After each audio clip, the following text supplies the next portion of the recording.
tennis évidemment la plus fascinante en ce moment, la plus passionnante. Même si c'est dur d'être passionné en ce moment par le tennis et le sport en général, c'est l'Open d'Australie et c'est Mickaël qui va nous en parler. Et oui, l'Open d'Australie avec le tennis qui reprend ses droits. Enfin, on en avait marre des challengers pourris en Turquie, en Azerbaïdjan ou au Québec. On s'en fout. Maintenant, on veut du vrai tennis, les vrais, les meilleurs qui s'affrontent. Et là, c'est en Australie que le gratin du tennis mondial va se retrouver. À Melbourne, tout simplement, là où le premier grand chelem de l'année prend ses marques, évidemment. Et évidemment, qui dit Open d'Australie, premier grand chelem de l'année, dit année spéciale, évidemment. Et c'est la première fois depuis plus d'un an que des conditions normales seront autorisés pour le tournoi. Et oui, les joueurs ont été confinés 14 jours dans une chambre d'hôtel avec des images surréalistes des joueurs qui jouent au tennis contre leur matelas. Et oui, on voit des joueurs qui tapent de partout, l'hôtel va s'effondrer, mais c'est pas grave, le tennis reprend ses droits et on est enfin content avec, selon l'administration du tournoi, pas moins de 30 000 spectateurs par jour attendus, ce qui est conséquent vu les dernières affluences qu'on a connues dans les tournois précédents. Donc c'est une très bonne nouvelle et évidemment, comme chaque année, on va retrouver les meilleurs depuis plus de 15 ans avec évidemment le tenant du titre, Novak Djokovic, qui va évidemment défendre sa couronne acquise l'an dernier face à Dominic Thiem, qui a pris du galon depuis l'année dernière et qui a notamment remporté son premier grand chelem, l'US Open. Donc, ce sera une revanche pour Dominic Thiem, évidemment, un titre à conserver pour Novak Djokovic et évidemment Rafael Nadal qui, n'en déplaise à certains, sera là, toujours, même sur dur, et convoitera un nouveau titre du Grand Chelem, le 20e en l'occurrence. Évidemment, encore un absent, je dis beaucoup évidemment, c'est vraiment un mot très essentiel pour mon développement, mais évidemment, du coup, Roger Federer n'est pas là, et oui, il s'est fait opérer du genou, et donc il va manquer au tennis, et à ce tournoi et je vais changer de mot quand même, parce que c'est assez énervant, notamment ce tournoi de Roger Federer qui l'adore, et oui, puisqu'il l'a remporté à de nombreuses reprises, et donc il va le manquer cette année, son corps n'étant plus vraiment en condition optimale pour affronter les meilleurs à un niveau très intense. Et chez les femmes, on va retrouver l'américaine qui a fait sensation, qui a éclos aux yeux du tennis mondial cette année, c'est Sofia Kenin, la jeune américaine, qui, avec ses crises d'énervement à chaque faute réalisée, a su imposer son style et sa puissance, sa précision face à ses adversaires. Elle a notamment remporté l'Open d'Australie l'année dernière et a été jusqu'en finale à Roland-Garros où elle a été battue par la très forte Iga Swiatek qui va être à surveiller cette année car elle aussi a pris du galon. On va retrouver Serena Williams, comme d'habitude depuis plus de 20 ans, qui convoitera une nouvelle fois un 24e titre du Grand Chelem, même s'il s'éloigne de plus en plus année après année, les conditions physiques de l'américaine n'étant plus à leur maximum. Et on va retrouver ici aussi Ashley Barty, qui a fait une longue pause depuis plus d'un an aussi, et oui, qui n'a plus joué depuis l'année dernière à l'Open d'Australie. On va la retrouver sur ses terres, l'Australienne, qui va évidemment vouloir défendre ses couleurs et retrouver un statut numéro 1 mondial qu'elle a perdu du fait de sa non-saison l'année dernière vis-à-vis du virus. Et aussi, on va retrouver Naomi Osaka, qui en 2019 avait remporté cet Open d'Australie, qui donc convoitera un deuxième sacre à Melbourne. Donc ça va être passionnant, comme d'habitude, avec le tennis du Grand Chelem qu'on adore, des grands matchs jusqu'au bout de la nuit, de 4h à 11h, des joueurs qui rentrent à 4h du matin sur le court. On connaît ce genre d'ambiance et ça nous réjouit. Et enfin, dans des stades remplis, ce qui n'était plus le cas depuis très longtemps. Et donc on espère que cela va nous réjouir et que cette saison sera pleine. Donc pour moi, bon évidemment la question, elle n'est pas très compliquée. Vous vous attendez à quelque chose de festif, vraiment de très festif, avec un niveau de jeu conséquent, ou un tournoi de reprise, où les joueurs sont vraiment en train de se régler pour la suite de la saison et les nombreux tournois qui arrivent. Je peux commencer ou pas? Allez, Vas-y, fais-toi Joseph, à toi plaisir. l'honneur.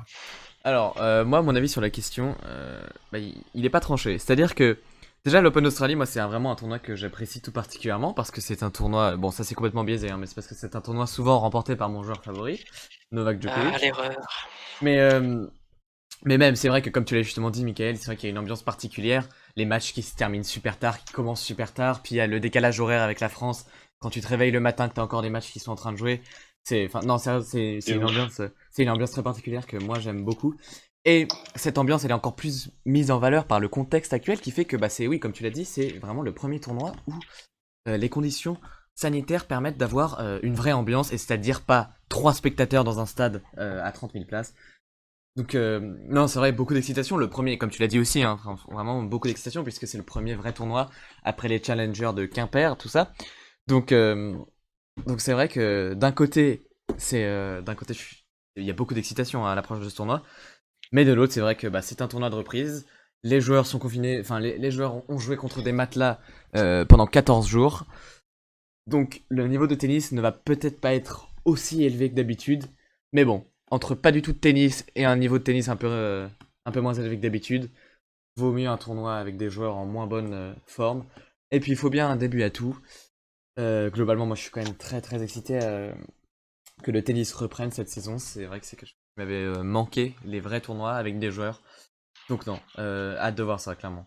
Et en favori, si je devais donner un favori, moi je donnerais bien sûr euh, bah, Novak Djokovic. Oh, tu oublies quand même l'inégalable Gaël Monfils qui a sa chance Oh, La dans ce légende. tournoi. mais c'est vrai, La c'est vrai. légende. C'est vrai, mais bon. Franchement, Non, c'est très vrai. Mais qui sait, peut-être qu'on en parlera un peu plus tard. Qui sait? Oh, voilà. Andrea, à ton avis? On va retenir cette phrase. Non, à mon avis, moi, pareil, un peu comme Joseph, j'ai hâte de voir cet Open d'Australie parce que ça fait longtemps qu'on n'a pas eu de grande compétition. Et puis bon, le Challenger de Quimper, ça m'intéresse pas forcément. Même si il y avait sûrement de très bons matchs. Mais voilà, ça fait plaisir de retrouver du tennis de haut niveau. On espère que les matchs seront assez fascinants, flamboyants. Mais en tout cas, je pense qu'il y a les conditions qui sont réunies. Parce que bon, le tennis, c'est un sport individuel, donc forcément, un joueur, quand il peut s'entraîner, il va retrouver du haut niveau.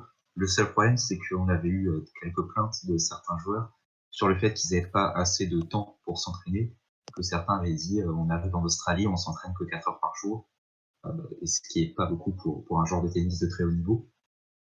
Donc il y a quelques motifs pour s'inquiéter, mais je j'espère et je pense tout de même que ce serait une compétition de haut niveau et qui va permettre d'être assez enthousiaste pour la suite de la saison. Après, est-ce que l'enthousiasme va être présent, est-ce qu'il va être partagé? C'est une question qui est plus difficile, mais il y aura quand même un public présent. Donc je pense que c'est un peu une façon de respirer pour l'ensemble de la planète tennis. Donc je pense que l'enthousiasme sera là et le niveau sera là aussi. Mais aussi, il y a la TP Cup aussi cette semaine avant le tournoi. Il y a la TP Cup qui peut être une mise en forme de ce que les joueurs peuvent valoir en ce début d'année. Tout à fait, Il mais y avait le j'ai tournoi d'exhibition j'ai aussi, non? Oui, les tournois bon, d'exhibition, Ah, oui, mais d'exhibition, bon, ça entre sert pas à une grand-chose. exhibition et une compétition, il y a un écart quand même. Oui, non, mais au moins il y avait 40 000 spectateurs. 4 Oui, 000, pardon. 4 000, ouais. oui, parce que 40 000. Oui, oui. Oui, mais bon, on n'est Oui. jamais fasciné par les tournois d'exhibition, c'est plutôt pour les joueurs pour se mettre en jambes. Mais peut-être que Non, ça non, va avoir une influence sur pas l'Open pour le d'Australie. niveau de jeu. En tout cas, je trouve que ça donnait, ce tournoi d'exhibition pouvait donner un avant-goût, pas au niveau du jeu sur le court, mais plutôt au niveau de l'ambiance dans les tribunes, parce que justement, ça rejoignait ce que disait Mickaël, peut-être un tournoi festif, et ça fait plaisir quand en même temps il y a des matchs de foot à huis clos déprimants, d'avoir du tennis avec des gens. Mais oui, en Australie, quasiment tout est ouvert. Il y a, c'est Ah oui, comme comme si c'est une île, c'est plus facile. Oui, voilà. Et donc Oui, les enfin, gens, ils peuvent. ils avaient fermé leurs frontières très tôt hein, aussi. Oui, oui, ils ont Ils se très sont peu. pas ouverts aux autres. Hein. Là, eux, dès que tu rentres chez eux, c'est 14 jours et tu sors pas. Hein. Mais au moins, en ayant pris toutes ces mesures contre le Covid, ils s'assurent, enfin, ils mettent toutes les chances de leur côté pour essayer de faire un tournoi qui se passe correctement, Ils qui est pas s'assurent de, une pérennité voilà, sportive de leur événement majeur qu'ils qui accueillent est, chaque année. qui est pas, je sais pas moi, par exemple, si Nadal avait le Covid ou même Djokovic, leur tournoi il est ruiné. Donc ça, ils ont essayé de l'éviter au maximum. Donc, j'espère ouais que le tournoi se passera bien et puis permettre de revoir du tennis de haut niveau et un grand chelem qui se passe normalement, ça fait du bien, quoi.